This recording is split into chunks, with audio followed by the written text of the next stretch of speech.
يا اهلا بيكم. النهارده هنتعلم طريقة عمل الحزام الكرسي اللي هو دلوقتي منتشر معانا في كل الفساتين تقريبا. كل الفستان دلوقتي بقى بيتعمل له حزام كرسي.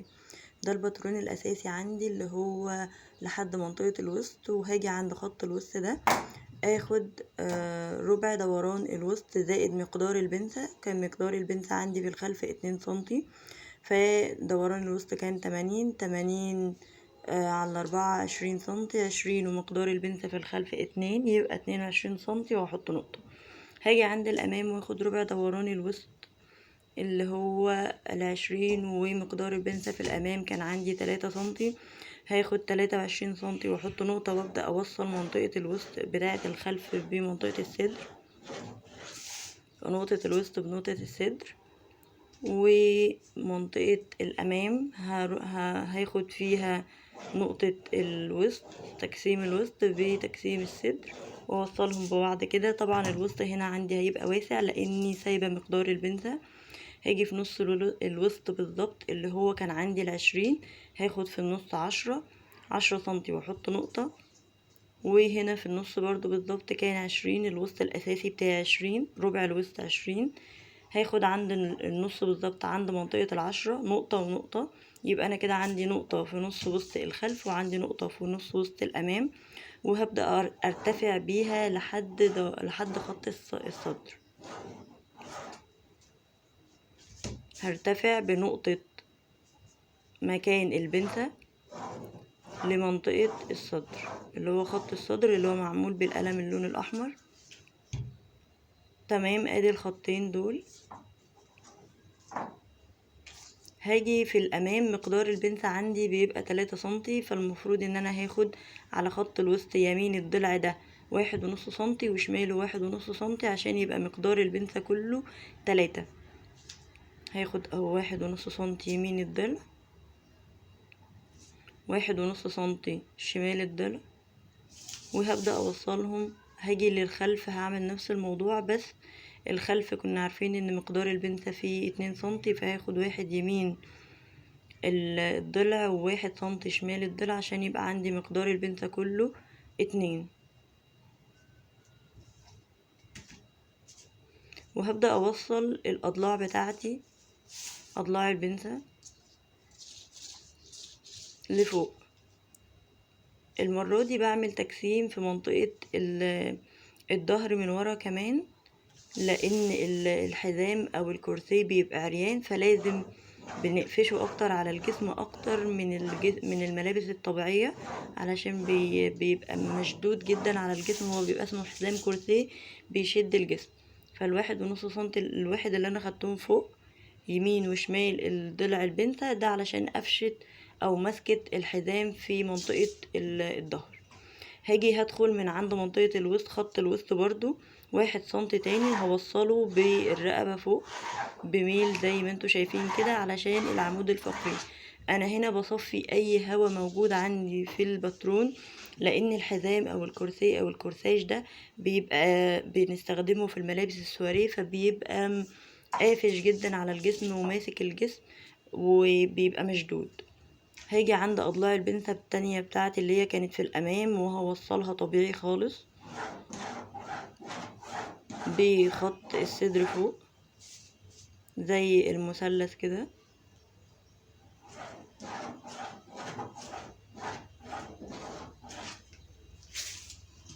بالظبط زي ما انتوا شايفين. وبعد كده هاجي هاخد مكان الصدر. لا، الاول هاخد البنسة اللي في الجنب. البنسة اللي في الجنب همدد خط من ضلع البنسة الى تحت الباط ب4 سنتي، يعني ده خط الجنب اللي تحت الإبط. هنزل من تحت الإبط ب4 سنتي واحط نقطة، وهمدد خط من راس البنسة بتاعة الوسط الى خط الجنب اللي انتوا شايفينه ده. مددت الخط بتاعي خارج الجسم 1 سنتي. وبعد كده هاجي اخد مقدار بنسة الجنب. بنسة الجنب عندي هتجيبي دوران الصدر كامل هتقسميه على 20، هيديكي مقدار البنسة اللي في الجنب. كان عندي 100 دوران الصدر كامل، قسمته على 20 اداني 5. خدت 2.5 شمال البنسة فوق البنسة، و2.5 تحت خط يعني الضلع البنسة اللي هو في الجنب ده، خدت يمينه 2.5 سنتي وشماله 2.5 سنتي، علشان يبقى ده شكل البنسة عندي بالشكل ده.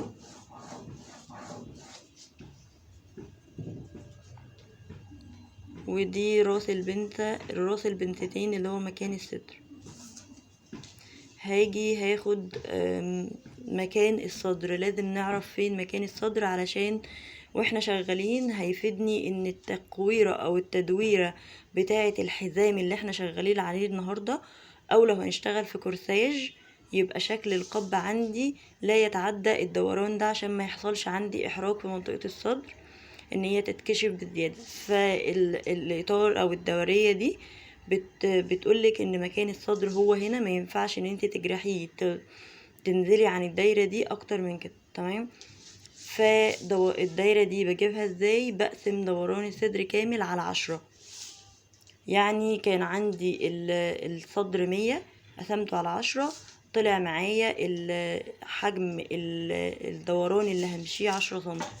فهرتفع من راس البنسة بتاعتي 10 سنتي، 10 10 10، لحد ما اعمل الدايرة دي، واحط نقطي لحد ما اعمل الدايرة دي، وهبدأ اوصل نقطي ببعض عشان اعمل الدايرة اللي انتوا شايفينها، او النقط اللي انتوا شايفينها دي هوصلها ببعض، علشان زي ما قلت ان الدايرة دي بتخدمني في ان هي بتبقى منطقة الصدر، فما يحصلش عندي احراج في الكورتاج، الا لو بقصد. لو انا قصده ان انا ابين جزء من الصدر، فهنا اقدر انزل عن الدايرة او فيحصل كشف للصدر اكتر من اللازم. طبعا في موديلات بيبقى فيها اساسا كشف للصدر وبيبقوا نازلين عن الدايرة دي، بس الدايرة دي بتساعدني ان انا لو انا مش عايزة اكشف الصدر، فهي اللي بتحكمني، بتبقى هي دي منطقة الصدر. هبدأ اوصلها ببعض كلها كده لحد ما تكتمل، علشان لو انا عايزة الكورساج كامل او على شكل قب هبقى في الدايرة من فوق. انما الحزام اللي احنا شغالين عليه النهاردة هستخدم منطقة نص الدايرة اللي من تحت، اللي من عند البنس. في كمان بنسة عندي بتبقى في المنطقة دي علشان تقفش كمان منطقة الصدر، اللي هو منطقة الكورساج على الصدر، بس احنا النهاردة ما كناش محتاجينها، بس انا عملتها علشان لو انتوا عايزين تعملوا الكورساج ده كامل لفستان زفاف، او يعني فستان سوري، بس المفروض النهاردة احنا ما كناش هنستخدمها يعني.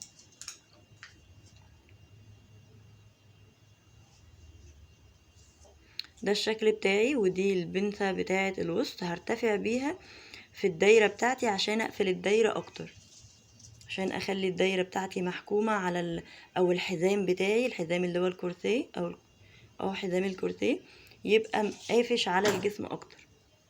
فهرتفع بنفس مقدار البنسة بتاعي على الخط بتاع الدايرة. يعني كان عندي 1.5 سنتي شمال 1.5 سنتي يمين، هطلع فيهم على الدايرة نفسها واحط 1.5 سنتي شمال 1.5 سنتي يمين من النقطة الأساسية، وبعد كده هرتفع بالمثلث بتاعي او بالبنسة بتاعتي بالشكل ده لراس البنسة.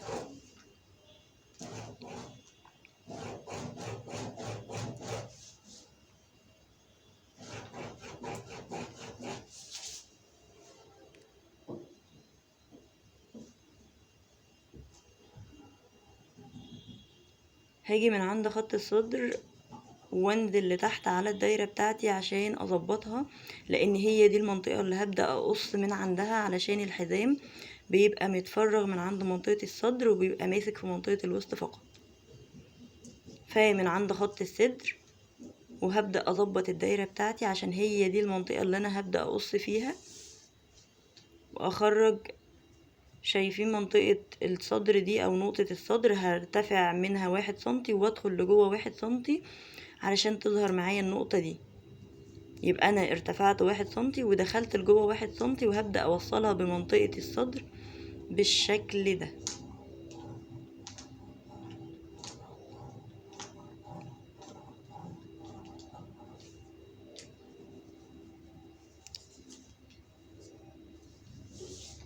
هاجي هوصل الواحد سنتي اللي انا مددته لبره، اللي هو ضلع البنسة مددته لبره 1 سنتي. هبدأ اوصل بيه النقطة اللي انا عملت منها شكل القب فوق بالشكل ده، وهنزل بيها على منطقة الوسط. يعني الضلع اللي انا خرجت بيه 1 سنتي هوصله بمنطقة الوسط وبمنطقة القب. كل المنطقة دي دلوقتي هقصها معاكم عشان الحزام بيبقى متفرغ من عند منطقة الصدر وبيبقى قافش عند منطقة الوسط بس. اظن طبعا عارفين الصور المنتشرة دلوقتي على الانترنت كلها، كل الفساتين ملبوس فوقيها حزام الكورسيه اللي هو احنا بنرسم فيه دلوقتي. هبدأ اقص معاكم من عند خط الصدر بالشكل ده، وادخل لجوه في الباترون بتاعي. الباترون كانت حدوده، ده كان زيادة في الورق، دي حدود الباترون كده.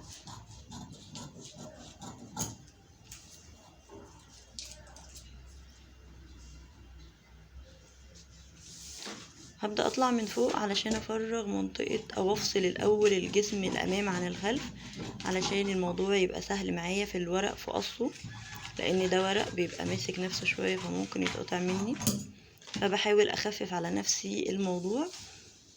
جبت الامام وهقص منطقة الدايرة اللي هي اساسا منطقة الصدر واحنا مش محتاجينها في الحزام. هقصها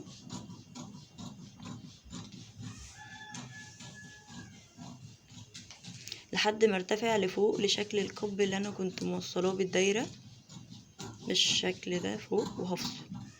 انا كده منطقة الدايرة كلها اللي هي منطقة الصدر مش محتاجاها. وهقص كمان تجسيم الجنب مع شكل قب الحزام من فوق بس كده. هناخد بس منطقة الوسط ونسيب كل الشغل اللي كان فوق ده، وهناخد منطقة الوسط اللي هي مرتفعة بمنطقة الجنب ومنطقة الصدر من الأمام. هجيب السولوتيب بتاعي علشان هبدأ أفرغ البنس وارجع الكورساج وارجع الحزام بتاعي. بحاول اظبط اضلاع البنسة بتاعتي، هشيل كل الزيادة اللي هي البنسة اللي هما كانوا 2.5 و2.5، وهرجع قطع الحزام بتاعي تاني لبعضها. طبعا حصل عندي عجز هنا في المنطقة دي اللي هي في منطقة الجنب، هبدأ اعوضها بس بعد ما الزق الباترون بتاعي من تاني. هلزقه كويس قوي، وهجيب قطعة من الورق وابدأ احطها تحته، واوصل شكل القب بتاعي تاني بمنطقة او بخط الجنب.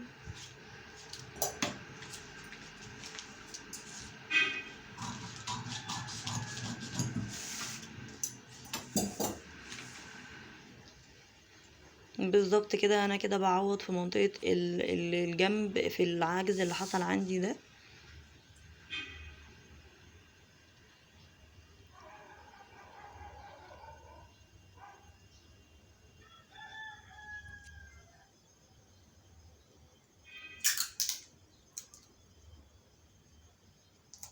هلزق الباترون بتاعي على حتة الورق اللي انا جبتها،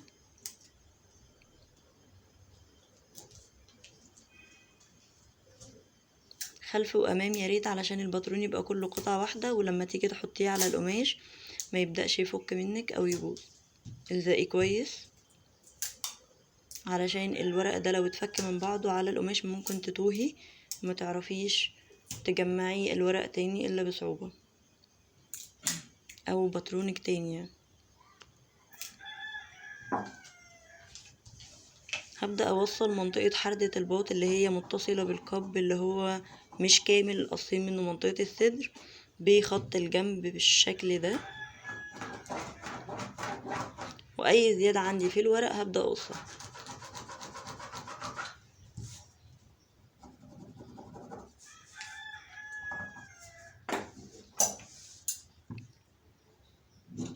ده خط الجنب،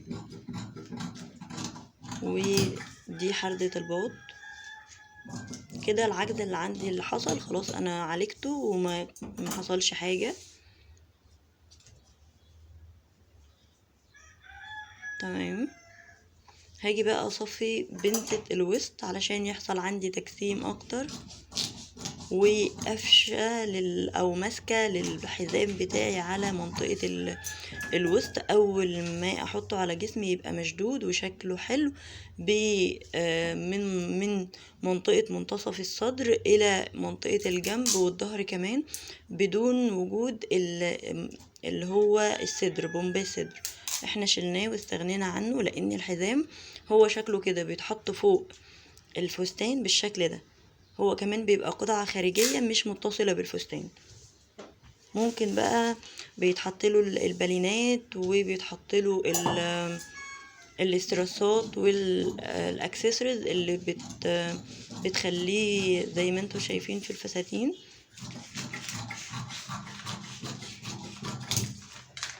هاجي بقى للخلف وهبدأ برضو اخفف على نفسي الحمل بزيادة اللي هو بتاع الورق عشان ما يتقطعش مني، وهجيب منطقة الجنب، هجيب خط الجنب ألزقه في خط الجنب بالشكل ده وابدأ احط نقطة عند منطقة الباط اعلم منطقة الباط عندي اللي في الخلف، وابدأ امشي من النقطة اللي انا حطيتها اللي هي اللي في الجنب دي خط باستقامة كده لحد خط الجنب، لحد خط منتصف الظهر اللي انتوا شايفينه ده. كده انا وصلت الجنب بالظهر، وممكن عادي نستخدمه كده، بس الظهر او الحزام بتاع الظهر بيبقى فيه منحنى كده من ورا شكله حلو، فهنزل 2 سنتي واحط نقطة، ممكن تنزلي لحد 4 سنتي مفيش مشكلة. وهجيب مسطرة المنحنيات اللي هي بيبقى شكلها كده بكيرف شوية اللي هي بتاعة الجنب، وابدأ اوصل منطقة نقطة الجنب بنقطة نص الظهر عشان يعمل معايا المنحنى اللي بيبقى في الظهر من ورا، بيبقى شكله حلو جدا.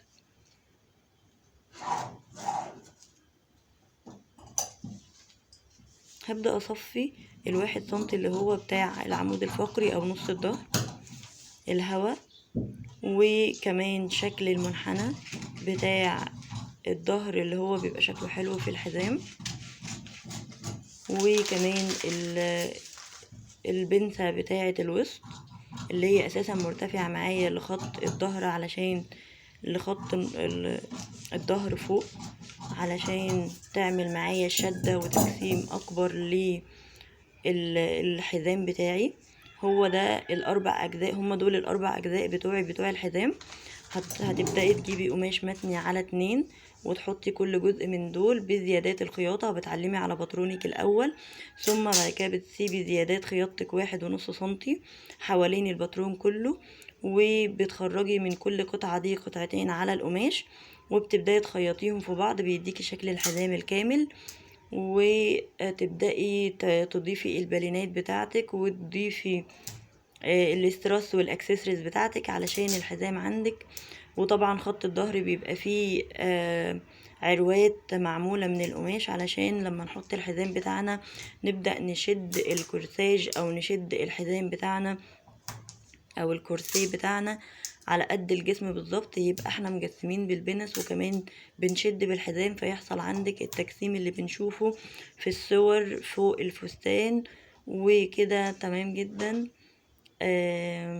يا رب تكونوا النهارده استفدتوا من الفيديو، واكون عرفت اوصل لكم المعلومه، ويكون التصوير تمام. وببدأ بس كده اظبط معاكم شكل الدايره، لان شكل الدايره ده مهم جدا علشان شكل الصدر معاكي او انسيابيه الحزام يبقى حلو معاكي. وزي ما قلت لكم يا رب تكونوا استفدتوا معايا النهارده، وهقول لكم مع السلامة. هسيبكم تكملوا مع الفيديو لو في حاجة تانية أنا بعملها، وهقول لكم السلام عليكم ورحمة الله وبركاته.